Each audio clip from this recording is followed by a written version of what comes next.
ഹരിയോ എല്ലാ സജ്ജനങ്ങളെയും കൃഷ്ണം വന്ദേ ഭാഗവതം പഠന ക്ലാസ്സിലേക്ക് സ്വാഗതം ചെയ്യുന്നു. ഇന്ന് ശ്രീമദ് ഭാഗവതം തൃതീയ സ്കന്ധം 25-ാം അധ്യായം 13-ാമത്തെ ശ്ലോകം മുതലാണ് ക്ലാസ് ആരംഭിക്കുന്നത്. ക്ലാസ് നയിക്കുന്നതിന് ഭാഗവതാചാര്യൻ ഡോക്ടർ പി വിശ്വനാഥൻ നമ്പൂരി സാറിനെ ആദരപൂർവ്വം സ്വാഗതം ചെയ്യുന്നു. നമസ്തേ സാർ. നമുക്ക് ക്ലാസ് ആരംഭിക്കാം.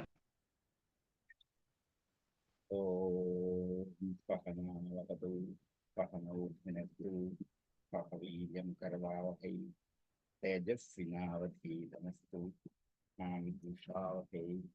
ഓം ശാന്തി ശാന്തി ശാന്തി.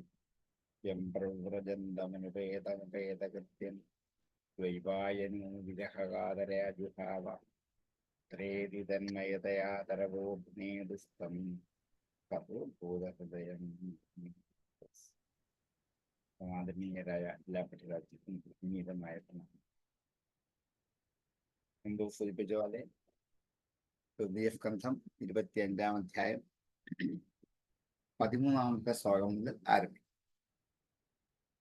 ഇവിടെയാണ് കപിലോപദേശത്തിന്റെ തുടക്കം. ഇതുവരെ അതിൻ്റെ ചോദ്യവും ആ ചോദ്യത്തെക്കുറിച്ചുള്ള വിശകലനവും ആണ് നടന്നത്. ദേവഹൂതി ഭഗവാന്റെ അവതാരമായ മകനായ കപിലനോട് ചോദിച്ച ചോദ്യങ്ങളുടെ മറുപടിയാണ് നിർവിണ്ണ നിതരാംഭൂവൻ അഫരിന്ദ്രിയതർപ്പണാത് എന്ന ചോദ്യത്തിന്റെ മറുപടിയാണ്. ഇന്ന് എനിക്ക് രക്ഷപ്പെടാൻ എന്താണ് മാർഗം എന്ന് ചോദിച്ചപ്പോൾ ശ്രീ ഭഗവാനുവാച യോഗ ആധ്യാത്മികത്വം സമ്മതോ നിശ്രേയസായമേ അത്യന്തോപരിതിര്യത്ര ദുഃഖഫ്യച സുഖഫ്യച. യോഗ ആധ്യാത്മികത്വം സാം അതോ നിശ്രേയസായമേ. മനുഷ്യന് രണ്ട് തരത്തിലുള്ള ജീവിതമാണുള്ളത്. ഒന്ന് ആധ്യാത്മികം, ഒന്ന് ലൗകികം. രണ്ട് ജീവിതം എല്ലാവർക്കും ഉണ്ട്. ലൗകിക ജീവിതമുണ്ട്, ആധ്യാത്മിക ജീവിതമുണ്ട്. അതിലെ ആധ്യാത്മികമാണ് മനുഷ്യർക്ക് നിശ്രേയസത്തിനായിട്ടുള്ളത് എന്നാണ് മേ മത, എൻ്റെ മതം, എൻ്റെ അഭിപ്രായം. സംസാരത്തിൽ നിന്ന് മോചിക്കണമെന്ന ആഗ്രഹമുള്ളവർക്ക്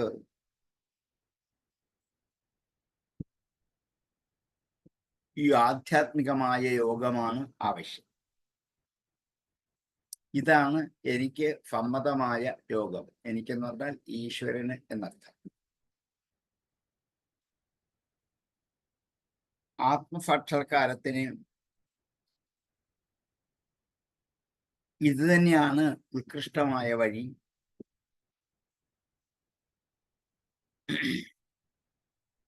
ഈ ആത്മസാക്ഷാത്കാരം കൊണ്ട് മാത്രമേ സംസാരധർമ്മങ്ങൾ കൊണ്ടുണ്ടാകാവുന്ന ദുഃഖവും അതുപോലെ സുഖവും രണ്ടാമത് ഉണ്ടാകാത്തതുപോലെ പിന്തിരിഞ്ഞു പോകുന്നത്. ആധ്യാത്മികമായ ജീവിതചര്യ കൊണ്ട് മാത്രമാണ് സുഖദുഃഖങ്ങൾ മാറി മാറി അനുഭവിക്കുന്ന ആ മാറ്റങ്ങൾ ഉണ്ടാകുന്ന അനുഭവത്തെ മാറ്റിയിട്ട് ഏകമായ അനുഭവത്തിലേക്ക് നമ്മെ എത്തിക്കണമെങ്കിൽ ആധ്യാത്മികമായ യോഗം തന്നെ ജീവിതത്തിൽ അനിവാര്യമാണ്. അതുകൊണ്ട് ആധ്യാത്മിക സാക്ഷാത്കാരം നേടിയെടുക്കാൻ വേണ്ടി അതിനുള്ള യോഗം ഏതോ അതാണ് അഭ്യസിക്കേണ്ടത്, അറിയേണ്ടത്. അത്യന്ത ഉപരതി എത്ര, അത്യന്തമായ ഉപരതി, വിരക്തി, അതിന് പിന്തിരിയൽ എവിടെയാണോ ദുഃഖഫ്യച സുഖഫ്യച രണ്ടും നമുക്ക് ആവശ്യമില്ല. അവിടെയാണ് നമ്മളെ ധാരണയെ മാറ്റുന്ന കപിലൻ. നമ്മളെ ധാരണ സുഖമുണ്ടായാൽ മതി എന്നാണ്. പക്ഷെ കപിലൻ പറയുന്നത് സുഖവും വേണ്ട, ദുഃഖവും വേണ്ട. കാരണം സുഖമുണ്ടെങ്കിൽ ദുഃഖം വരും, ദുഃഖമുണ്ടെങ്കിൽ സുഖവും വരും. സുഖം ആത്യന്തികമായ ആർക്കും നിലനിൽക്കില്ല, അത് മാറും. അത് മാറിയിട്ട് ദുഃഖം വരും. അപ്പം സുഖത്തിൻ്റെയും ദുഃഖത്തിൻ്റെയും അത്യന്തമായ ഉപരതി എവിടെയാണോ അതാണ് നിശ്രേയസത്തിനായിട്ടുള്ളതെന്നാണ് എൻ്റെ പക്ഷം, എൻ്റെ അഭിപ്രായം. ഒരു സുഖം കഴിഞ്ഞാൽ ദുഃഖം വരും, ഒരു ദുഃഖം കഴിഞ്ഞാൽ സുഖം വരും. ഇതാണോ നമ്മൾ ജീവിക്കാനുള്ള പ്രധാനപ്പെട്ട കാരണം. ദുഃഖം മാത്രമാണെങ്കിൽ ആവില്ല, സുഖം മാത്രമാണെങ്കിലും ആവില്ല. ഒരു ദുഃഖം കഴിഞ്ഞ് സുഖം വരുമ്പോൾ ആ സുഖത്തിന് എന്തോ ഒരു സുഖമാണ്. ഒരു ദുഃഖവും ഇല്ലാതെ സുഖം മാത്രം വന്നുകൊണ്ടിരുന്നാൽ അതിനൊരു സുഖവും ഉണ്ടാവില്ല. അതുകൊണ്ടാണ് സുഖദുഃഖങ്ങൾ അനുഭവകാലം പോയാൽ തുല്യമാണ്. അതുകൊണ്ട് മനുഷ്യ ജീവിതത്തിൽ നിന്നും ഈ സുഖവും ദുഃഖവും, ശോകമോഹാദികൾ ഉണ്ടാകാവുന്ന ദുഃഖവും ഹർഷസന്തോഷങ്ങൾ ഉണ്ടാക്കാവുന്ന സുഖവും, ഇത് രണ്ടും മാറ്റിയെടുക്കണം. ഇതിൽ നിന്നും പിന്തിരിയണം. നമുക്ക് ഭൗതിക ലോക ജീവിതത്തിൽ പറ്റാത്തതാണ്, അതിന് പിന്തിരിയാൻ പറ്റില്ല. അതിൻ്റെ പുറകെയാണ് മനുഷ്യ ജീവിതം മുഴുവനും വിനിയോഗിച്ചോടി നടക്കുന്നത്. ഇത് നേടിയെടുക്കാനാണ്. ദുഃഖം നേടാനല്ല, സുഖത്തിനാണ്. ആയിക്കോട്ടെ, ഇടയ്ക്ക് ദുഃഖമൊക്കെ വന്നു പോയിക്കോളും, കുഴപ്പമില്ല, ഞങ്ങൾക്ക് സുഖമാണ് വേണ്ടത്. അപ്പൊ ഈ സുഖദുഃഖങ്ങൾ ഇല്ലാത്ത ഒരവസ്ഥ, അതിനെയാണ് ആധ്യാത്മിക യോഗം എന്ന് പറയുന്നത്. ആ ആധ്യാത്മിക യോഗമാണ് മനുഷ്യർക്ക് വേണ്ടത് എന്നാണ് എൻ്റെ അഭിപ്രായം എന്ന് മകൻ അമ്മയോട് പറയാറ്. ഒരു ലൗകിക ജീവിതത്തിൽ കൂടി സഞ്ചരിച്ചു പോവുകയല്ല വേണ്ടത്, ആധ്യാത്മിക ജീവിതത്തിൽ കൂടി സഞ്ചരിച്ചു പോയാൽ സുഖവും ഉണ്ടാവില്ല, ദുഃഖവും ഉണ്ടാവില്ല. രണ്ടിനെയും അതിജീവിച്ചിട്ട് അതിൻ്റെ അപ്പുറത്തുള്ള ഒരു അത്യന്തമായ ഉപരതി നേടിയെടുത്താൽ എന്തു വന്നാലും ഒരു കുഴപ്പമില്ല. സുഖം വന്നാൽ വന്നു പോകും, ദുഃഖം വന്നാൽ വന്നു പോകും, എന്നെ ബാധിക്കില്ല. ഇത് ഏതു വന്നാലും എന്നെ ബാധിക്കുന്നു എന്നുള്ളത് കൊണ്ട് അതിലകപ്പെട്ടാൽ സംസാരത്തിൽ അകപ്പെട്ടു എന്നർത്ഥം. സുഖത്തിലകപ്പെട്ടാലും ദുഃഖത്തിലകപ്പെട്ടാലും സംസാരത്തിലകപ്പെടും. അപ്പൊ സംസാരത്തിൽ നിന്നും, ലൗകികമായ സാംസാരിക ജീവിതത്തിൽ നിന്നും രക്ഷപ്പെടണമെങ്കിൽ, വിരതി ഉണ്ടാകണമെങ്കിൽ ആധ്യാത്മികത അനുഷ്ഠിക്കുക തന്നെ വേണം എന്നാണ് എൻ്റെ ആശയം. യോഗാധ്യാത്മിക പുംസം മതോ നിശ്രേയസായമേ അത്യന്തോപരതിരിയത്ര ദുഃഖസ്യ ച സുഖസ്യ ച. പുംസാം നിശ്രേയസായാം ആധ്യാത്മികഃ യോഗഃ മേ മതഃ യത്ര ദുഃഖസ്യ ച സുഖസ്യ ച അത്യന്തോപരതി. യോഗ ആധ്യാത്മിക പുംസം മതോ നിശ്രേയസായമേ അത്യന്തോപരതിരിയത്ര ദുഃഖസ്യ ച സുഖസ്യ ച. യോഗ ആധ്യാത്മിക പുംസം മതോ നിശ്രേയസായമേ അത്യന്തോപരതിയത്ര ദുഃഖസ്യ ച സുഖസ്യ ച. തമിമം തേ പ്രവക്ഷ്യാമി യം അവോചം പുരാനഖേ ഋഷീണം ശ്രോതുകാമാനം യോഗം സർവംഗനൈപുണം. തം ഇമം തേ പ്രവക്ഷ്യാമി. ഇമം യോഗം, ഈ യോഗത്തെ, തം യോഗം, ആ യോഗത്തെ, ഇമം തേ, ഈ നിന്നോട്, പ്രവക്ഷ്യാമി, ഞാൻ പറയാൻ പോകുന്നു. നിന്നോട് ഈ യോഗത്തെ കുറിച്ചാണ് ഞാൻ ഇനി പറയാൻ പോകുന്നത്. എന്താ കാരണം? യം അവോചം പുരാ അനഖേ. ഹേ അനഖേ, പാപമില്ലാത്തവളെ. ഒരമ്മയെ സംബോധന ചെയ്യാൻ പറ്റിയൊരു വാക്കാണ്. ഇന്നത്തെ യുവതലമുറകൾക്ക് വീണ്ടും വീണ്ടും ആവർത്തിച്ച് പറഞ്ഞു കൊടുത്ത് ഉറപ്പിക്കേണ്ട ഒരു വാക്കാണ് സ്വന്തം അമ്മയെ വിളിക്കുമ്പോൾ അനഖയെ എന്ന് വിളിക്കാൻ സാധിച്ചത്. ഒരു പാപവും ചെയ്യാത്തവളാണ് എൻ്റെ അമ്മ, ഒരു പാപിയല്ല എൻ്റെ അമ്മ, അനഖയാണ് നീ. അതുകൊണ്ട് ഹേ അനഖേ, പാപമില്ലാത്തവളെ, ആ യോഗത്തെ ഞാനിപ്പം നിന്നോട് പറയാം. കാരണം നീ കേൾക്കാൻ ആഗ്രഹിച്ചത് അതാണല്ലോ, എന്നെക്കുറിച്ച് ചോദിച്ചതും അതിനെക്കുറിച്ചാണല്ലോ. ഋഷീണാം ശ്രോതുകാമാനാം, ശ്രോതുകാമന്മാരായ ഋഷിമാർക്ക് കേൾക്കാൻ ആഗ്രഹിച്ച ഋഷികളോട് യോഗം സർവംഗ നൈപുണം എല്ലാ അംഗങ്ങളോടും ചേർന്ന് നിപുണമായിരിക്കുന്ന യാതൊരു യോഗത്തെയാണോ പണ്ട് ഞാൻ പറഞ്ഞത്, അത് തന്നെ ഞാൻ നിന്നോട് ഇപ്പൊ പറയാൻ പോവാണ്. പണ്ട് മോക്ഷമാർഗം കേൾക്കാൻ ആഗ്രഹിച്ച ഋഷിമാരോട് യമനിയമാദികളായ എല്ലാ അവയവങ്ങളോടും അംഗങ്ങളോടും കൂടിയ ആ യോഗാനുഷ്ഠാനം കൊണ്ട് മോക്ഷം നേടാൻ സാധിക്കും എന്ന് ഞാൻ പണ്ടു പറഞ്ഞിരുന്നു. ആ യോഗത്തെ തന്നെ ഇപ്പോൾ പാപരഹിതയായ നിനക്ക് വേണ്ടി ഞാനിതാ ഉപദേശിക്കാൻ പോകുന്നു, പറഞ്ഞു തരാം. ഈ യോഗം ഞാൻ ഉണ്ടാക്കിയെടുത്തതല്ല, ഈ ആധ്യാത്മിക യോഗം. ഇതിനു മുമ്പ് പല ഋഷിമാരെന്നോട് ചോദിച്ചപ്പോഴും ഞാൻ അവർക്ക് പറഞ്ഞു കൊടുത്തത് ആധ്യാത്മിക യോഗത്തെ കുറിച്ചാണ്. ഇപ്പം നീ ചോദിച്ചപ്പോഴും അതിനെക്കുറിച്ച് തന്നെയാണ് ഞാൻ പറഞ്ഞു തരാൻ പോകുന്നത്. നേരത്തെ പറഞ്ഞു കൊടുത്ത കാര്യങ്ങൾ തന്നെയാണ്, പുതിയ കാര്യം അല്ല എന്നർത്ഥം. തമിമം തേ പ്രവക്ഷ്യാമി യമവോചം പുരാനഖേ ഋഷീണാം ശ്രോതുകാമാനാം യോഗം സർവംഗ നൈപുണം. ശ്രോതുകാമാനാം ഋഷീണാം സർവംഗ നൈപുണം യം യോഗം പുരാ അവോചം അനഘേ തം ഇമം തേ പ്രവക്ഷ്യാമി. തമിമം തേ പ്രവക്ഷ്യാമി യമവോചം പുരാനഖേ ഋഷീണാം ശ്രോതുകാമാനാം യോഗം സർവംഗ നൈപുണം. തമിമം തേ പ്രവക്ഷ്യാമി യമവോചം പുരാനഖേ ഋഷീണാം ശ്രോതുകാമാനാം യോഗ സർവംഗ നൈപുണം. ചേതഖല്ലുസ്യ ബന്ധായ മുക്തൈ ചാത്മനോ മതം ഗുണേഷു സക്തം ബന്ധായ രഥം വാ പുംസി മുക്തേ.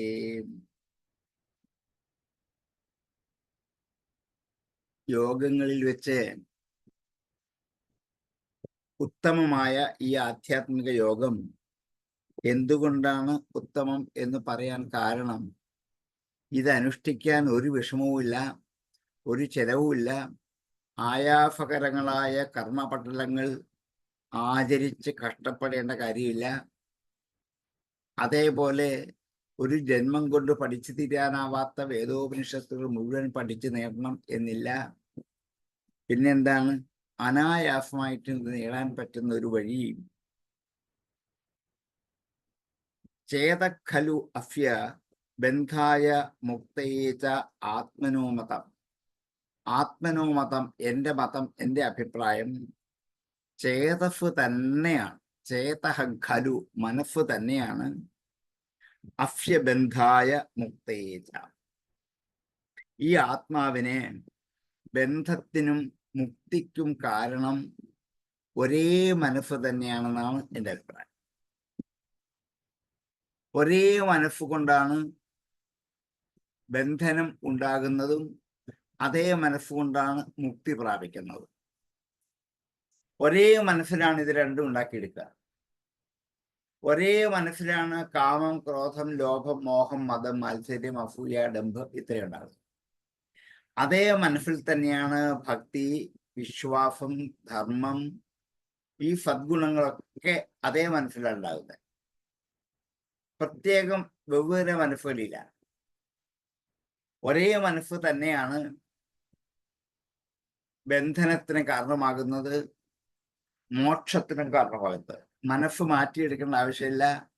മനസ്സിലെ ഭാവങ്ങളെ, ചിന്തകളെ, വിചാരങ്ങളെ, വികാരങ്ങളെ മാറ്റിയെടുത്താൽ മതി. ആ മനസ്സുകൊണ്ട് തന്നെ മോക്ഷത്തിലേക്ക് പോകാം. ഏതു മനസ്സുകൊണ്ടാണോ പകലൊക്കെ ദുർവിചാരങ്ങളും ദുഷ്ടതകളും ഘോരമായ ചിന്തകളും ഉണ്ടാക്കി വെച്ചത്, അതേ മനസ്സുകൊണ്ട് തന്നെ ഈശ്വര ഭക്തിക്ക് ഉപോത്ബലകമായ ധാരാളം കഥകൾ കേൾക്കുകയും അറിയുകയും വിചാരണ ചെയ്യുകയും ചെയ്താൽ മോക്ഷത്തിലേക്ക് എത്താൻ പറ്റും. അതിനെന്താ ചെലവ്? ഒന്നുമില്ല. ഇരിക്കുന്നതിരുന്ന് മനസ്സിലെ വികാര വിചാരങ്ങൾക്ക് ഒരു മാറ്റം വരുത്തിയാൽ മാത്രം മതി. എത്ര എളുപ്പമാണ്! ഇത് പറയുമ്പോൾ എളുപ്പമാണ്, പക്ഷെ ആചരിക്കാൻ ഇത്തിരി വിഷമമാണ്. ചേതഖല്ലുസ്യ ബന്ധായ മുക്തൈചാത്മനോ മതം. രണ്ടിനും കാരണം മനസ്സാണ്. നമ്മളെ കെട്ടിയിടാനും കെട്ടഴിച്ചു വിടാനും ഒക്കെ ഏത് കയർ കൊണ്ടാണോ കെട്ടിയത് അതേ കയർ കൊണ്ട് തന്നെ അഴിച്ചു മാറ്റിയെങ്കിലല്ലേ മോക്ഷം നമുക്ക് മോചനം കിട്ടുള്ളൂ. ഏത് കയർ കൊണ്ടാണോ നമ്മെ ബന്ധിച്ചിട്ടിരിക്കുന്നത് ആ ബന്ധനത്തിന് ഉപയോഗിച്ച കയർ തന്നെ അഴിച്ചു വിട്ടെങ്കിലല്ലേ മുക്തി മോക്ഷം കിട്ടുകയുള്ളൂ. ഒരേ കയറാണ് കെട്ടാനും അഴിക്കാനും ഉപയോഗിക്കുന്നത്. ഒരേ മനസ്സാണ് സച്ചിന്തയ്ക്കും ദുശ്ചിന്തയ്ക്കും വിനിയോഗിക്കുന്നത്. അതുകൊണ്ട് ചേതസ തന്നെയാണ് ഖലു അഫ്യ ബന്ധായ മുക്തിയച്ച ആത്മനോമതം. അതെങ്ങനെ പറ്റും? ഗുണേഷു ഭക്തം ബന്ധായ രതം വാ പുംസി മുക്തയെ. ഗുണേഷു ഭക്തം ബന്ധായ, ഗുണങ്ങളിൽ ആസക്തമായാൽ ആ മനസ്സ് ബന്ധനത്തിന് കാരണമാണ്. സത്വരജസ്തമസ്സുകൾ എന്ന ത്രിഗുണങ്ങളിൽ മനസ്സ് ബന്ധിക്കപ്പെട്ടാൽ അത് ബന്ധനമാണ്. ഗുണേഷു ഭക്തം ബന്ധായ രതം വാ പുംസി മുക്തയെ. പുംസി പുരുഷനിൽ പരമേശ്വരനിലെ രതം വാ താല്പര്യമുള്ളവരാണെങ്കിൽ മുക്തയേച്ച അത് തന്നെ മുക്തിക്ക് കാരണം.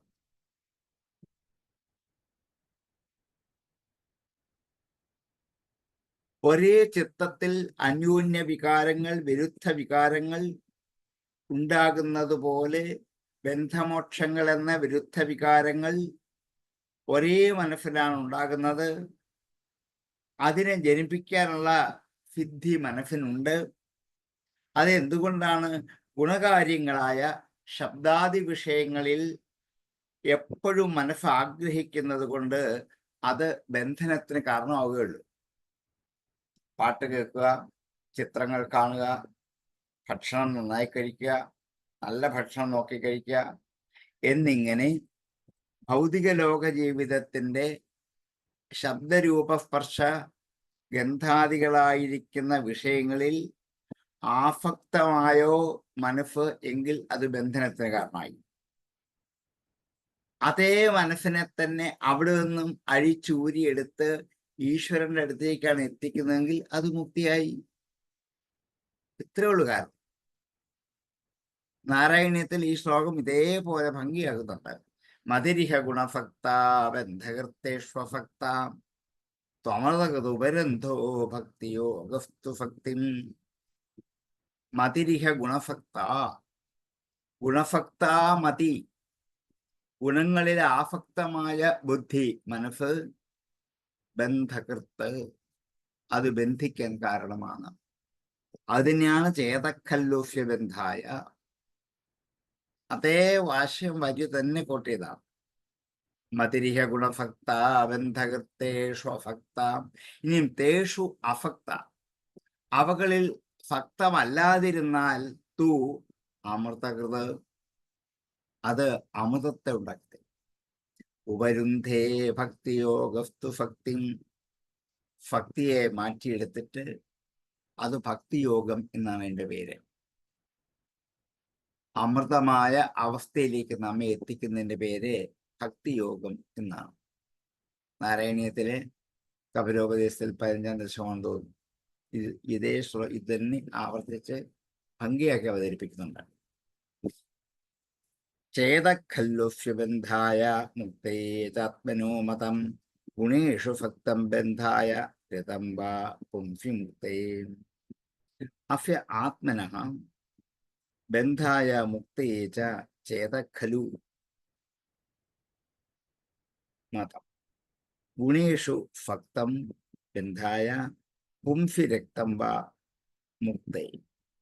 ചേതഖല്ലുഷ്യബന്ധായ മുക്തയേതാത്മനോ മതം ഗുണേഷു ഭക്തം ബന്ധായ രതം വാ പുംസി മുക്തേ. ചേതഖല്ലുഷ്യബന്ധായ മുക്തയേതാത്മനോ മതം ഗുണേഷു ഭക്തം ബന്ധായ രതം വാ പുംസി മുക്തേ. അഹം മമാഭിമാനോത്ഥൈ കാമലോഭാദിഭിർമലൈ വീതം യഥാ മനഃശുദ്ധം അദുഃഖമസുഖം സമം.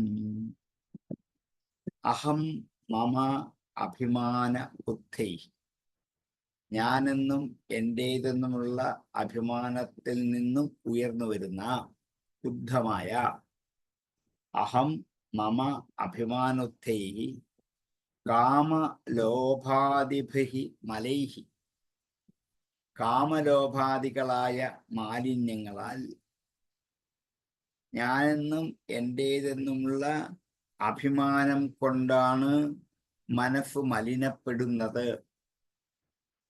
അങ്ങനെ മനസ്സ് മലിനപ്പെട്ടാൽ കാമ ലോഭാദികളായ വികാരങ്ങൾ അതിൽ നിറഞ്ഞു കൂടിയിട്ട് അതിനെ വിഷയത്തിൽ നിന്നും മാറ്റിക്കൊണ്ടുപോകുകയും ചെയ്യും. കാമ ലോഭാദിഭിർമലൈഹി വീതം യഥാ മനഃ, എപ്പോഴാണോ മനസ്സ് ഇവയിൽ നിന്നും വീതമാകുന്നത്, മാറിപ്പോവുക, വിരക്തി ഉണ്ടാകുക, വിരഹം ഉണ്ടാകുക, വീതമാകുക, അപ്പോൾ മനഃശുദ്ധം, അപ്പോൾ മനസ്സ് ശുദ്ധമാകും. ദുഃഖം അസുഖം സമം, അപ്പോൾ ദുഃഖവും അസുഖവും ഒക്കെ യഥാ മനഃശുദ്ധം അദുഃഖം അസുഖം സമം, അദുഃഖവും അസുഖവും സമമാകും. അദുഃഖം ദുഃഖമില്ലാത്തതായ അവസ്ഥ, അസുഖം സുഖമില്ലാത്തതായ അവസ്ഥ, ഇത് രണ്ടും തുല്യമാണ്. നല്ല മനോഹരമായ രണ്ട് വാക്കാണ്. അദുഃഖം അസുഖം. അദുഃഖം ദുഃഖമില്ലാതിരിക്കുക, അസുഖം സുഖമില്ലാതിരിക്കുക. പിന്നെന്താ ഉണ്ടാവുക? ദുഃഖമില്ല സുഖമില്ല, പിന്നെന്താ അനുഭവിക്കാൻ പറ്റുക? ഏതെങ്കിലും ഒന്ന് അനുഭവിച്ചല്ലേ പറ്റൂ. ഇത് രണ്ടും തുല്യമാകും. ദുഃഖത്തെ സുഖമായും സുഖത്തെ ദുഃഖമായും നമുക്ക് അനുഭവിച്ച് കണ്ടറിയാൻ പറ്റും. അപ്പൊ പിന്നെ രണ്ടും തുല്യമായാൽ സുഖവുമില്ല ദുഃഖവുമില്ല. ഇത് രണ്ടും കൂടെ ക്ലബ് ചെയ്ത കൂടിച്ചേർന്ന ഒരു അനുഭവത്തിലേക്കാണ് എത്താൻ പോകുന്നത്. അവിടെ സുഖമില്ല ദുഃഖമില്ല രണ്ടും ഇല്ലാത്താവും. അതുകൊണ്ടാണ് മനസ്സ് ശുദ്ധമായാൽ അദുഃഖം അസുഖം സമം, ഇത് രണ്ടും അവിടെ തുല്യമായി തീരുകയും ചെയ്യും. ബന്ധമോക്ഷങ്ങൾക്ക് കാരണം മനസ്സാണെന്ന് ഉറപ്പിച്ചു. മനസ്സിന്റെ ചാഞ്ചല്യം കൊണ്ട് അതിന് വിഷയങ്ങളുമായി ബന്ധമുണ്ടാകാം, അശുദ്ധി ഉണ്ടാകാം. അപ്പോൾ അശുദ്ധി ഉണ്ടായാൽ ഈ സംസാര ജീവിതം ഇങ്ങനെ അനുഭവിച്ചു കൊണ്ടേ പോകണം. അത് ഉണ്ടാവാതിരുന്നാൽ, അതുണ്ടാവാതിരിക്കലാണ് അതിൻ്റെ അഭാവം. അതുണ്ടായാൽ മനസ്സ് ശുദ്ധമാകും. അങ്ങനെയുള്ള ചിത്തശുദ്ധിക്കുള്ള മാർഗത്തെ ഉപദേശിക്കുകയാണ്. ശരീര ഇന്ദ്രിയങ്ങളിൽ ഞാൻ ഞാൻ ഞാൻ എന്നുള്ള ഭാവന ഉപേക്ഷിക്കണം. വീട്, ഭാര്യ, പുത്രന്മാർ, സമ്പത്ത് ഇവയിൽ എൻ്റെ എൻ്റെ എന്നുള്ള വിചാരവും ഉപേക്ഷിക്കണം. ഇത് ഉപേക്ഷിച്ചത് കൊണ്ട് ഇതൊക്കെ എടുക്കാം. എൻ്റെ ഭാര്യ, എൻ്റെ മകൻ, എൻ്റെ വീട്, എൻ്റെ സ്വത്ത് എന്ന് പറഞ്ഞില്ലെങ്കിലും ഇതൊക്കെ അനുഭവിക്കാൻ പറ്റും. എൻ്റെ എന്ന് പറഞ്ഞെങ്കിൽ മാത്രമേ അനുഭവിക്കാവുന്നില്ല. എൻ്റെ വീട്ടിലാണ് ഞാൻ താമസിക്കുന്നത് പറയണമെന്നില്ല. വീട്ടിലാണ് താമസം വെച്ചാൽ എൻ്റെ വീടാണ്. എൻ്റെ കാശ് കൊണ്ടാണ് ഞാൻ ഇതൊക്കെ ഉണ്ടാക്കിയത് എന്ന് പറയണമെന്നില്ല. കാശ് കൊണ്ടാണ് ഞാൻ ഇതൊക്കെ ഉണ്ടാക്കിയത്. ഇങ്ങനെ എൻ്റെ എൻ്റെ ചേർത്തു പറഞ്ഞാൽ അപ്പം മമത എന്ന ഒരു ദോഷം കൊണ്ട് മനസ്സ് മലിനമാകും. മനസ്സ് മലിനപ്പെട്ടാൽ ലക്ഷ്യത്തിലേക്ക് പോകാൻ പറ്റാതെ ഉണ്ടാകും. ദുർബലമാകും മനസ്സ്. മാലിന്യം കൂടുന്തോറും മനസ്സ് ദുർബലമാകും. അങ്ങനെയുള്ള മണം ഉള്ള ഒരു മനസ്സിന്റെ ഉടമസ്ഥനായിട്ടിരിക്കാൻ ആവില്ല. അങ്ങനെ ആയാൽ മോക്ഷത്തിലേക്ക് എത്തില്ല. അതുകൊണ്ടാണ് അഹം മമ അഭിമാനോത്തി കാമലോഭാദിഭിർമലൈ. മനസ്സിന് സംഭവിക്കാവുന്ന മാലിന്യങ്ങൾ കാമലോഭാദികളാണ്. ഒരു ദിവസം എത്ര പ്രാവശ്യം ബാധിക്കും? എണ്ണിയാൽ ഒടുങ്ങാത്ത പ്രാവശ്യത്തോളം കാമക്രോധ ലോഭമോഹങ്ങൾ ഒരു ദിവസം പകൽ മുഴുവൻ മനസ്സിനെ ബാധിച്ചു കൊണ്ടേയിരിക്കും. അത് മലിനമാണ്. മാലിന്യം പറ്റിയാൽ എന്ത് ചെയ്യണം? കഴുകിക്കളയണ്ടേ? അങ്ങനെയല്ലേ? കൊണ്ടു നടക്കില്ലല്ലോ. ശരീരത്തെ എവിടെങ്കിലും മാലിന്യം വീണാൽ ഉണ്ടായാൽ, മാലിന്യത്തിൽ സ്പർശിച്ചാൽ അപ്പം എന്ത് ചെയ്യും? ഇതെല്ലാം അടിച്ചു നനച്ച് കുളിച്ചു വരും. കാരണം എന്താണ്? അപ്പോഴുണ്ടായ അശുദ്ധിയെ ഇല്ലായ്മ ചെയ്യാനാണ്. അങ്ങനെയുള്ള അശുദ്ധിയെ ഇല്ലാതാക്കാൻ ഈ യോഗത്തിന് കഴിയും. അതാണ് ആധ്യാത്മിക യോഗത്തിന്റെ മഹത്വം. അവിടെയാണ് അഹം മമ എന്നുള്ള അഭിമാനം കൊണ്ടുണ്ടായ കാമലോഭാദികളായ മലങ്ങളെ കൊണ്ട് എപ്പോഴാണോ മനസ്സ് മാറ്റപ്പെടുന്നത്, അപ്പോൾ അദുഃഖവും അസുഖവും തുല്യമായി അനുഭവിക്കാൻ പറ്റും. അഹം മമാഭിമാനോദ്ധൈഹി കാമലോഭാദിഭിർമലൈ പീതം യഥാ മനഃശുദ്ധം അദുഃഖമസുഖം സമം. അഹം മമ അഭിമാനോദ്ധൈഹി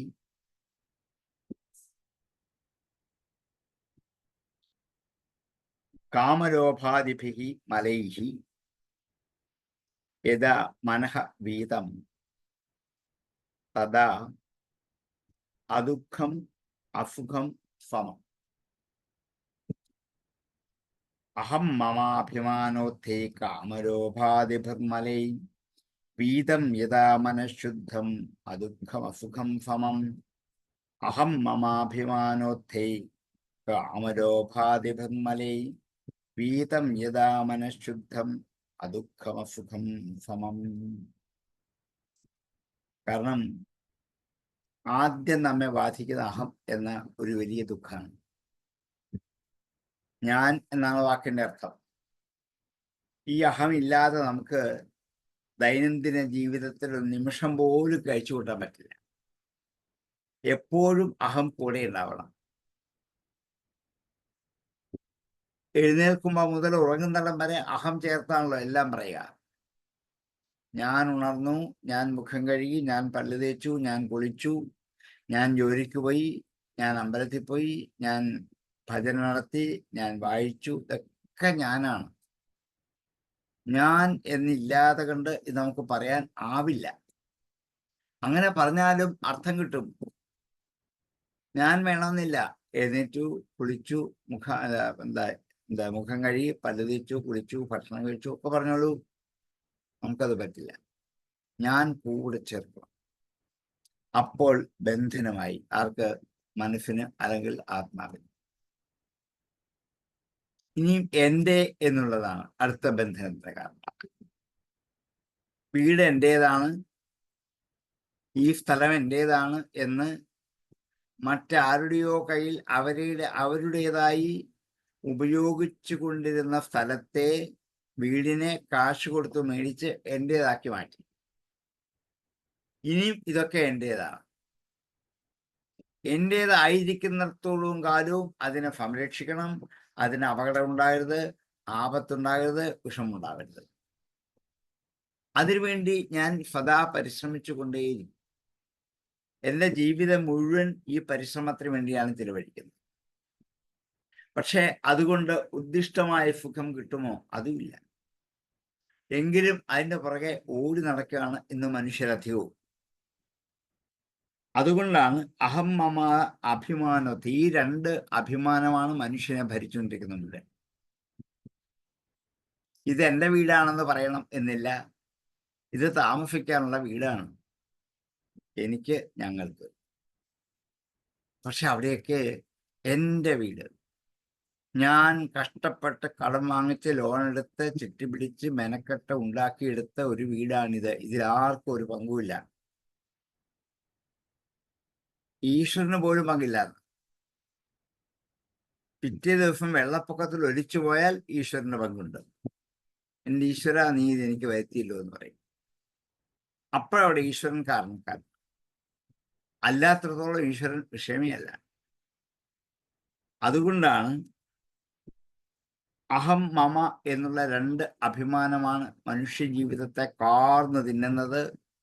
ഭൗതിക ലോക ജീവിതത്തിനോട് ബന്ധിപ്പിച്ച് ദുർവിചാരങ്ങളെ കൊണ്ട് മനസ്സ് ദുഷിപ്പിച്ച് മലിനമാക്കി ആ മാലിന്യത്തിൽ നിന്നും രക്ഷപ്പെടാനാവാതെ വീണ്ടും വീണ്ടും വന്നുപോയിക്കൊണ്ടിരിക്കുന്ന സംസാര ലോക ജീവിതം അനുഭവിച്ച് കഷ്ടപ്പെടുന്ന തോന്നും. ഇത് രണ്ടും നമുക്ക് മാറ്റാൻ ഒരു വിഷമവുമില്ല. ഇതൊക്കെ മനസ്സിന്റെ ഒരു ഭാവനയാണ്, മനസ്സിന്റെ ഒരു വികാരമാണ്, വിചാരമാണ്. അത് മനസ്സെന്നെ വിചാരിച്ചാൽ മാറ്റിയെടുക്കാം. ഞാനെന്നുള്ള ചിന്ത എന്നിൽ നിന്ന് മാറ്റാൻ ഈ മനസ്സിനാണ് പറ്റുക. എൻ്റെ എന്നുള്ള ചിന്ത എന്നിൽ നിന്ന് മാറ്റാൻ മനസ്സിനാണ് പറ്റുക. അപ്പൊ ഇത് രണ്ടുപേരും കാമലോഭാദികളായ മലങ്ങളെ കൊണ്ട് വീതമായിരിക്കുന്നത് എപ്പോഴാണോ അപ്പോൾ മനസ്സ് ശുദ്ധമാകും. അപ്പോൾ മാത്രമേ മനസ്സ് ശുദ്ധമാവുകയുള്ളൂ. അതുവരെ ആവില്ല. ബാഹ്യമായി എത്ര കുളിച്ചാലും, എത്ര പെർഫ്യൂം അടിച്ചാലും, എത്ര ആഡംബരങ്ങൾ ഉപയോഗിച്ചാലും ശുദ്ധമാവില്ല. ശുദ്ധമാവണമെങ്കിൽ അന്ധകരണത്തിലെ മനസ്സ്, ചിത്തം, ബുദ്ധി, ഇതിനെയാണ് ശുദ്ധീകരിക്കേണ്ടത്. അതാണ് ശുദ്ധമാകേണ്ടത്. ഒന്ന് മനഃ ശുദ്ധം എന്നാ പറഞ്ഞ, ശരീര ശുദ്ധമല്ല, മനസ്സിന്റെ ശുദ്ധിയാണ് വിഷയം. മനസ്സ് പരിശുദ്ധമായിരിക്കുക തന്നെ വേണം. അതിലൊരു ദുർവിചാരങ്ങൾ കൊണ്ടുള്ള മാലിന്യം കടന്നുകൂടരുത്.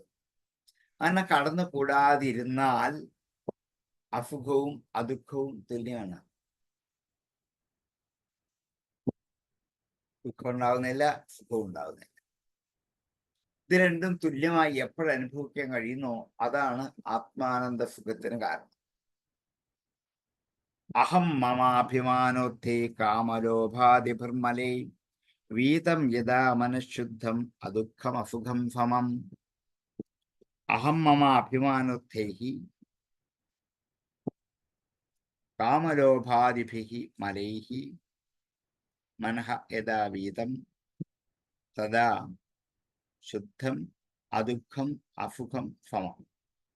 അഹം മമാഭിമാനോദ്ധേ കാമലോഭാദിഭിർമലേ വീതം യഥാ മനഃശുദ്ധം അദുഃഖം അസുഖം സമം. തദാ പുരുഷ ആത്മാനം കേവലം പ്രകൃതിപരം നിരന്തരം സ്വയം ജ്യോതി അണിമാനമഖണ്ഡിതം ജ്ഞാനവൈരാഗ്യയുക്തേന ഭക്തിയുക്തേന ചാത്മന പരിപശ്യത്യുദാസീനം പ്രകൃതിം ച ഹതൗജസം. തദാ അപ്പോൾ കാമലോഭാദികളായ ദോഷവൃത്തികളിൽ നിന്നും എപ്പോൾ മനസ്സകന്ന് മനസ്സ് ശുദ്ധമായി ആ മനസ്സിൽ കൂടി വേദവേദാന്ത തത്വങ്ങൾ ഉൾക്കൊണ്ട് കിട്ടുന്ന ജ്ഞാനത്തോടു കൂടി ആരാണോ ഇരിക്കുന്നത്, തഥാ അപ്പോൾ പുരുഷ ആത്മാനം കേവലം പ്രകൃതിപരം, അപ്പോൾ ഈ പുരുഷൻ എന്നിലുള്ള ജീവാത്മാവ് ആത്മാനം കേവലം പ്രകൃതിപരം, ആത്മാവിനെ കേവലം പ്രകൃതിക്ക് അപ്പുറത്താണെന്ന് നിരന്തരം സ്വയം ജ്യോതി അണിമാനം അഖണ്ഡിതം. നിരന്തരം സ്വയം ജ്യോതി, എല്ലാ സമയവും സ്വയം പ്രകാശിച്ചു കൊണ്ടിരിക്കുന്ന സ്വയം ജ്യോതി. അണിമാനം അഖണ്ഡിതം, അണുവിന്റെ അവസ്ഥയിലുള്ളതാണ് അണിമാനം, സൂക്ഷ്മതരമായത്. അണിമാനമായ അതിസൂക്ഷ്മമായ സ്വയം ജ്യോതി സ്വയം പ്രകാശിക്കുന്നതും. തഥാ പുരുഷ ആത്മാനം കേവലം പ്രകൃതിപരം നിരന്തരം സ്വയം ജ്യോതി അണിമാനം അഖണ്ഡിതം. അതുകൊണ്ട് എന്താണ് വേണ്ടത്? ജ്ഞാനവൈരാഗ്യയുക്തേന ഭക്തിയുക്തേന ചാത്മന, ഭക്തിയോട് ചേർന്ന് ജ്ഞാനവൈരാഗ്യത്തോട് കൂടി ചേർന്ന ആത്മാവ് കൊണ്ട് പരിപശ്യതി ഉദാസീനം പ്രകൃതിം ച ഹതൗജസം. പരിപശ്യതി കാണപ്പെടുന്നു.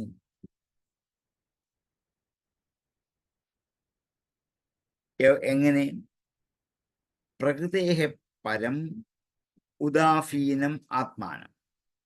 പ്രകൃതിക്ക് അപ്പുറത്തുള്ള ഉദാഫീനനായ ആത്മാവിനെ, പരമാത്മാവിനെ, ഹതൗജഫഹ ഓജഫ് നഷ്ടപ്പെട്ട പ്രകൃതിയെയും പരിപശ്യതി ശരിയായിട്ട് കാണും അവൻ. അപ്പോൾ തഥാ അപ്പോൾ, എപ്പോഴാണോ അപ്പോൾ ആ ആദിപുരുഷനായ ജീവാത്മാവ് ആത്മാനം കേവലം പ്രകൃതി പരം, കേവലമായ പ്രകൃതിക്ക് അപ്പുറമുള്ള ആത്മാവിനെ, കേവലം പ്രകൃതി പരം നിരന്തരം സ്വയം ജ്യോതി, എപ്പോഴും സ്വയം പ്രകാശിച്ചുകൊണ്ടിരിക്കുന്ന അഖണ്ഡിതം, ഖണ്ഡങ്ങളാവാത്ത, കഷ്ണങ്ങളാവാത്ത ജ്ഞാനവൈരാഗ്യത്തോടു കൂടിയ ഭക്തിയോടുകൂടി ആത്മന പരിപശ്യതി ഉദാഫീനം. ആത്മന ആത്മാവ് കൊണ്ട് പരിപശ്യതി കാണപ്പെടുന്നു. ഉദാഫീനം പ്രകൃതിന്റെ ഹതൗജഫം, ഉദാഫീനനായ പ്രകൃതിയെയും ഓജഫ് നശിച്ച ഹതാത്മാനം പ്രകൃതിം ച പരിപശ്യതി, നേരെ കാണാൻ പറ്റുന്നത്. അപ്പൊ ഇവിടെ ഭഗവാനിൽ പരമഭക്തിയും ദൃഢമായും ഉറയ്ക്കണം. ജ്ഞാനവൈരാഗ്യയുക്തേന ഭക്തിയുക്തേന ചാത്മനാ പശ്യതി ഉദാഫീനം പ്രകൃതിം ച ഹതൗജഫം.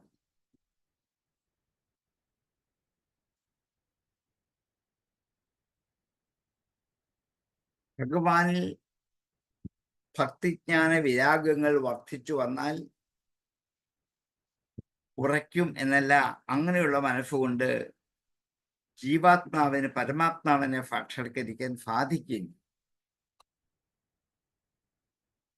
ജീവാത്മാവിനെ സംസാരകാര്യമായ ദുഃഖങ്ങളെ അനുഭവിക്കാനുള്ള ശക്തി ഇല്ലാതെ വന്നത് അപ്പോൾ പരമാത്മാവ് നാശരഹിതനും അഖണ്ഡനുമാണ്. ഖണ്ഡിക്കാൻ പറ്റാത്തവനുമായി പരമസൂക്ഷ്മ സ്വരൂപത്തെ മറ്റൊരു പ്രകാശത്തെ ആശ്രയിക്കാതെ സ്വയം പ്രകാശിച്ചുകൊണ്ട് ഒന്നിനോടും ചേർച്ചയില്ലാതെ ശുദ്ധമായ കാര്യകാരണ രൂപേണ വർത്തിക്കുന്ന പ്രകൃതിക്ക് അപ്പുറത്തുള്ള ഉദാസീനനുമാണ് ഈശ്വരൻ എന്ന് അനുഭവപ്പെടും.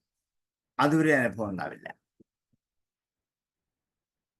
അപ്പോഴാണ് ആ പുരുഷൻ കേവലമായ ആത്മാവ് പ്രകൃതിക്ക് അപ്പുറത്തുള്ളതാണെന്ന്, നിരന്തരം സ്വയം ജ്യോതിസാണ് താനെന്നും, അണിമാനം അഖണ്ഡിതം, അഖണ്ഡിതമായ ഐശ്വര്യത്തോട് സൂക്ഷ്മ വസ്തുക്കളോട് കൂടിയവൻ. അണുവിന്റെ അവസ്ഥയാണ് അണിമാനം. അതിസൂക്ഷ്മവും സ്വയം ജ്യോതിസും പ്രകാശിക്കുന്നതും കേവലമായ മറ്റൊന്നിനോട് സംഗമമില്ലാത്തതുമായ സ്വയം ജ്യോതി അണിമാനം അഖണ്ഡിതം ജ്ഞാന വൈരാഗ്യയുക്തേന ഭക്തിയുക്തേന ചേതസ പരിപശ്യതി കാണപ്പെടുന്നു. ഉദാസീനം പ്രകൃതിം ച, ഉദാസീനമായ പ്രകൃതിയെയും ഹതൗജഫം ഓജഫ് നഷ്ടപ്പെട്ടിരിക്കുന്ന പ്രകൃതിയെയും പരിപശ്യതി ശരിയായിട്ട് കാണാൻ പറ്റുന്നത്. തഥാ പുരുഷ ആത്മാനം കേവലം പ്രകൃതി പരം നിരന്തരം സ്വയം ജ്യോതിർ അണിമാനം അഖണ്ഡിതം ജ്ഞാനവൈരാഗ്യയുക്തേന ഭക്തിയുക്തേന ചഞ്ചഫ പരിപശ്യത്യുദാസീനം പ്രകൃതിം ച ഹതൗജഫം. തഥാ പുരുഷ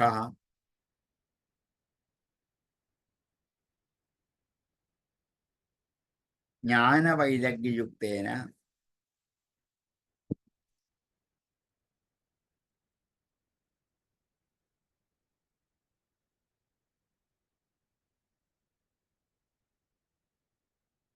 ഭക്തിയുക്തേന ച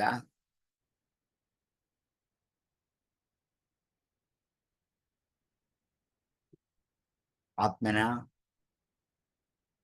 നിരന്തരം അഖണ്ഡിതം അണിമാനം സ്വയം ജ്യോതി കേവലം പ്രകൃതേ പരം ഉദാസീനം ആത്മാനം ഹതൗജസം പ്രകൃതിം ച പരിപശ്യതി തഥാ പുരുഷ ആത്മാനം കേവലം പ്രകൃതേ പരം നിരന്തരം സ്വയം ജ്യോതി അണിമാനമഖണ്ഡിതം ജ്ഞാനവൈരാഗ്യയുക്തേന ഭക്തിയുക്തേന ചാത്മനാ പരിപശ്യത്യുദാസീനം പ്രകൃതിം ച ഹതൗജസം തഥാ പുരുഷ ആത്മാനം കേവലം പ്രകൃതേ പരം നിരന്തരം സ്വയം ജ്യോതി അണിമാനമഖണ്ഡിതം ജ്ഞാനവൈരാഗ്യയുക്തേന ഭക്തിയുക്തേന ചാത്മനാ പരിപശ്യത്യുദാസീനം പ്രകൃതിം ച ഹതൗജസം ന യുജ്യമാനയാ ഭക്ത്യാം ഭഗവത്യഖിലാത്മനി സദൃശോസ്തി ശിവപന്ഥ യോഗിന ബ്രഹ്മസിദ്ധേ ന യുജ്യമാനയാ ഭക്ത്യാം യുജ്യമാനം യോജിപ്പിക്കുന്നതായ ഭക്തി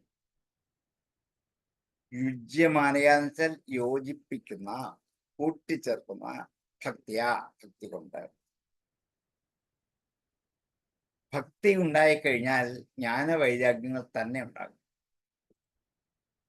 ഭക്തി ഉണ്ടായാൽ അറിവുണ്ടാവും, അറിവുണ്ടായാൽ വിരക്തി ഉണ്ടാകും. ഇതാണ് ഭക്തി, ജ്ഞാനം, വൈരാഗ്യം മൂന്ന്. ഇത് മൂന്ന് നമുക്ക് അനായാസമായിട്ട് സാധിക്കാനേ ഉള്ളൂ, ഇവ മൂന്ന്. അതുകൊണ്ടാണ് യുജ്യമാനയാ ഭക്തിയ അഖിലാത്മനി ഭഗവതി, അഖിലാത്മാവായ ഭഗവാനിൽ ഭക്തി കൊണ്ട് യോജിപ്പിക്കപ്പെട്ടാൽ യുജ്യമാനയാ ഭക്തിയ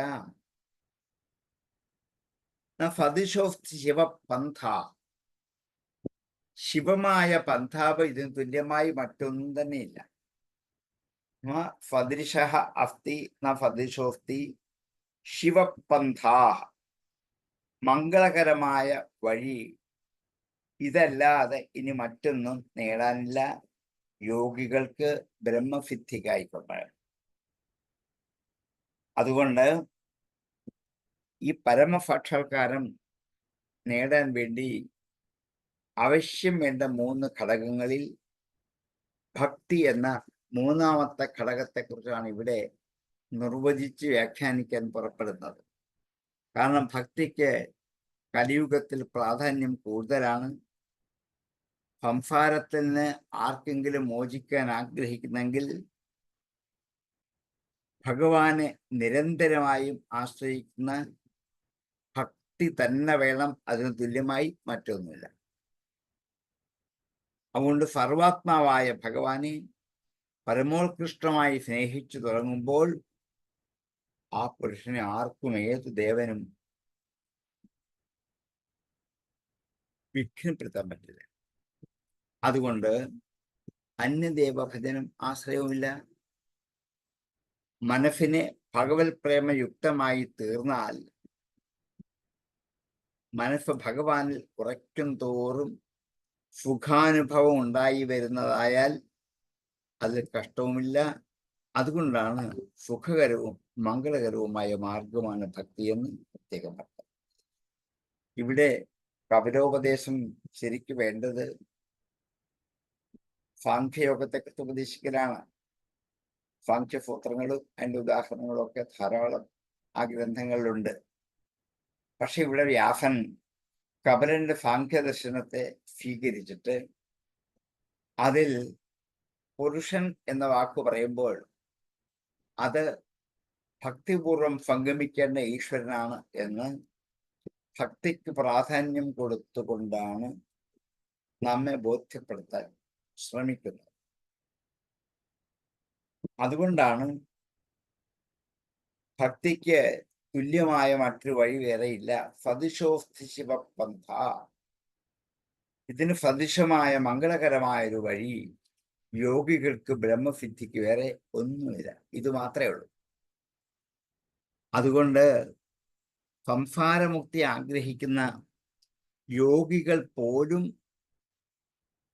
ആത്മാവായിരിക്കുന്ന ഭഗവാനിൽ നിരന്തരമായും ഭക്തി ഉറപ്പിക്കും. എത്ര വലിയ വ്യാകരണ ശാസ്ത്രങ്ങളും ഉപനിഷത്തുകളും ഒക്കെ പഠിച്ച ഒരാൾ പോലും ഭക്തിയില്ലെങ്കിൽ ലക്ഷ്യത്തിലേക്ക് എത്താൻ പറ്റില്ല എന്ന് ഭാഗവതം എത്രയെത്ര കഥകളും നമ്മളെ ബോധ്യപ്പെടുത്താറുണ്ട്. ആധുനിക കാലത്ത് ഭക്തി ആവശ്യമില്ല എന്ന് പറഞ്ഞ ഭക്തിയെ നിരസിച്ചുകൊണ്ട് മുക്തിയിലേക്ക് പോകാൻ ആർക്ക് കഴിയും? ആർക്കും കഴിയില്ല. അതുകൊണ്ട് ഭക്തിയെപ്പോലെ സുഖകരമായ ദോഷരഹിതമായ ഒരു ഉപായം, ഒരു ഉപാധി വേറെ ഒരിക്കലുമില്ല. എന്ന് മാത്രമല്ല, ഒരു ദേവനും ഈ ഭക്തിയെ വിഘ്നപ്പെടുത്താൻ കഴിയത്തുമില്ല. അതുകൊണ്ട് അന്യദേവ ഭജനം ആവശ്യമുള്ളതല്ല, വേണമെങ്കിൽ ചെയ്യാം എന്ന് മാത്രം. അതിന് ഭഗവാനോട് കൂടിച്ചേരാനുള്ള യോഗസാധനകളും ആവശ്യമില്ല. എന്ത് ചെയ്താൽ മതി? മനസ്സ് ഭഗവാനിലേക്ക് എത്തിച്ചാൽ മാത്രം മതി. നോക്കൂ, എന്തെളുപ്പമായി. എൻ്റെ മനസ്സ് ഞാൻ ഇതാ ഭഗവാനിലേക്ക് സമർപ്പിക്കുന്നു. അങ്ങനെ ആയാൽ പിന്നെ ആ മനസ്സ് ദുർവിചാരങ്ങൾ കടക്കാതെ ആരും നോക്കിക്കോളും? ഭഗവാൻ നോക്കിക്കോളും. കാരണം ഇനി ഈ മനസ്സ് ആരുടെയാണ്? ഭഗവാന്റെയാണ്. അങ്ങനെ വരുമ്പോൾ അതിലേക്ക് നമ്മുടെ ചിന്തയെ എത്തിക്കാൻ ഈ ഉപദേശങ്ങൾ പര്യാപ്തമാണ്. അതുകൊണ്ട് മനസ്സിനെ ഭഗവത് പ്രേമയുക്തമാക്കി തീർക്കാൻ ആഗ്രഹിച്ചാൽ മറ്റൊരു സാധനയും ആവശ്യമില്ല, ഒരു കർമ്മവും ചെയ്യേണ്ട ആവശ്യമില്ല, ഒരു ജ്ഞാനവും നേടേണ്ട ആവശ്യമില്ല. ഭക്തി കൊണ്ട് മാത്രം കൈവല്യത്തിരികത്താണ്. ഇപ്പോൾ ഒരമ്മയ്ക്ക് അനുഷ്ഠിക്കാൻ പറ്റുന്ന വിധത്തിലാണ് പറഞ്ഞു കൊടുക്കുക. അതുകൊണ്ട് മനസ്സ് ഭഗവാൻ ഉറയ്ക്കും തോറും സുഖാനുഭവം ഉണ്ടായി വന്നാൽ അത് കഷ്ടതയല്ല, അത് സുഖവുമല്ല. അതുകൊണ്ടാണ് ഭക്തി മാത്രം ഏകമായ വഴി മതി, അതിലൂടെയാണ് പോകേണ്ടതെന്ന് ഭാഗവതം നിശ്ചയിക്കുന്നത്. അതുകൊണ്ടാണ് ന യുജ്യമാനയാ ഭക്തിയാ ഭഗവത്യഖിലാത്മനീം സദിശോസ്തി ശിവപന്ഥാ യോഗിനാം ബ്രഹ്മസിദ്ധേ അഖിലാത്മനി ഭഗവതി യുജ്യമാനയാ ഭക്തിയാ സദിശഃ ശിവപന്ഥാഃ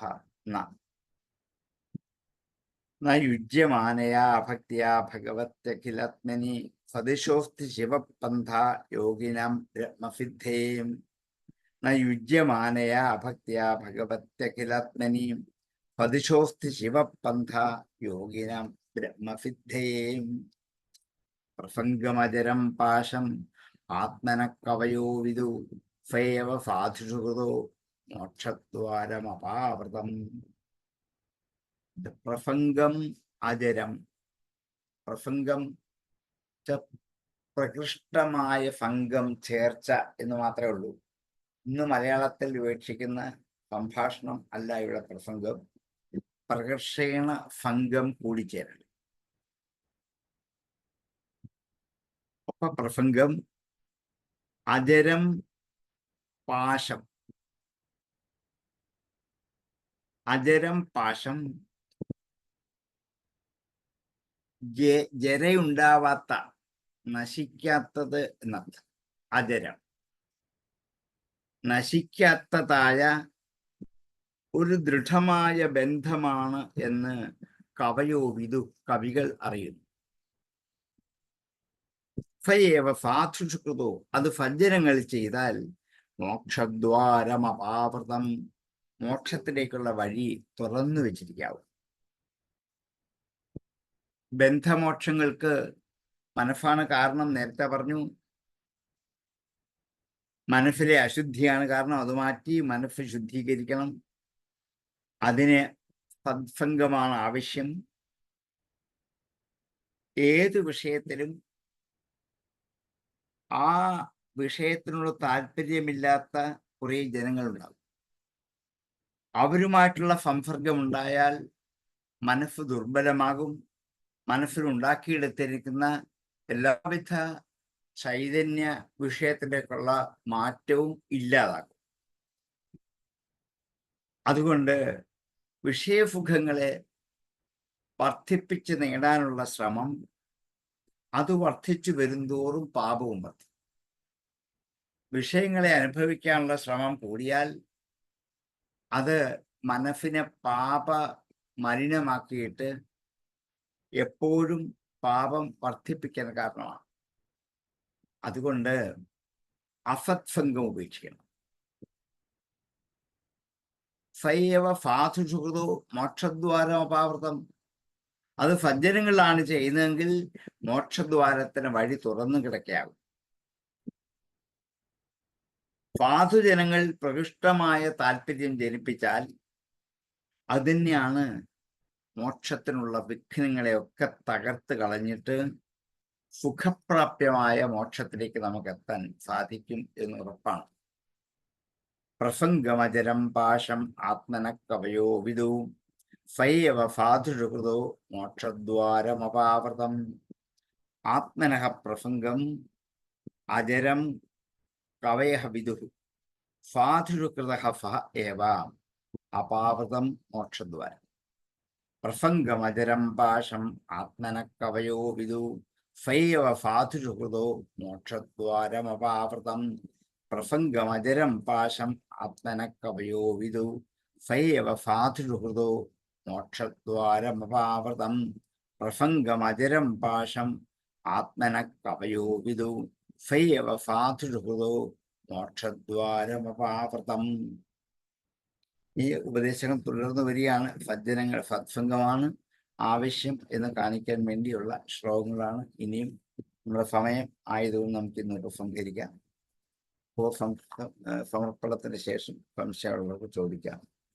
ഓം പൂർണ്ണമദ പൂർണ്ണമിദം പൂർണ്ണാത് പൂർണ്ണമുദച്യതേ പൂർണ്ണസ്യ പൂർണ്ണമാദായ പൂർണ്ണമേവാവശിഷ്യതേ. ഓം ശാന്തി ശാന്തി ശാന്തി.